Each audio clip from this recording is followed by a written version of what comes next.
If you're tired of renting and want to own your own home, you're in the right place. Welcome to video 1 of the complete step-by-step course called How to Home Loan in Australia, a First Home Buyer's Guide. The goal of this course is to give you a clear understanding of how the home buying process works in Australia, so you can make informed decisions at every stage. This course was recently featured on a government website, but with some recent updates to this year's grants and the introduction of some exciting new schemes, I thought it best to refilm the entire course to reflect the latest information. Because buying your first home anywhere in Australia can feel overwhelming. Property prices are going too high, it's too hard to save while paying rent. Then on top of that, how do you know how much of an offer to make on a home? What kind of loan type do you choose? And are you keeping an eye out for any red flags on the paperwork? And there is so much conflicting information online, it can feel like the list of things you need to know never ends.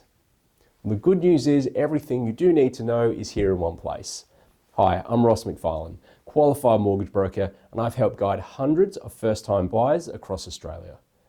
Whether you're just about to buy and have a few quick questions, or you're 5 years away, I've made this course to help walk you through the process in clear, simple modules so you can understand how it all fits together, no matter what stage or what state you're buying in.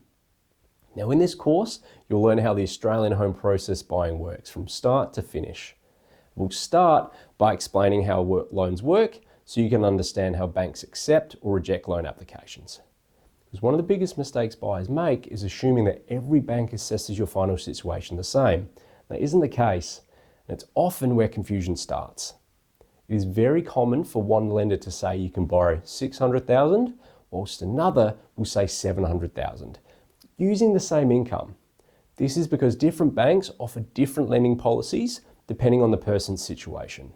Because what if you're casual? Does that mean your income is assessed differently than someone working full time? Well, in some cases, yes, even if for the financial year you've earned the same. So without guidance, it's hard to know what information you can trust and what applies to your specific situation. Now, please note this course is general information only and it does not take your personal circumstances into account. It should not be considered personal financial advice. When we speak outside of this course, then I can absolutely offer financial advice and we can offer it tailored to your individual goals. But until then, this is general information only. Now, throughout this course, we'll cover everything from understanding government support for first-time buyers through to how to find the right property, making offers, and getting through settlement smoothly. By the end of this course, you'll have a clear roadmap and the confidence to starting your first step with buying or building a first home in Australia. So grab a coffee, get comfortable, and let's get started by understanding the Australian property market. I'll see you in the next video.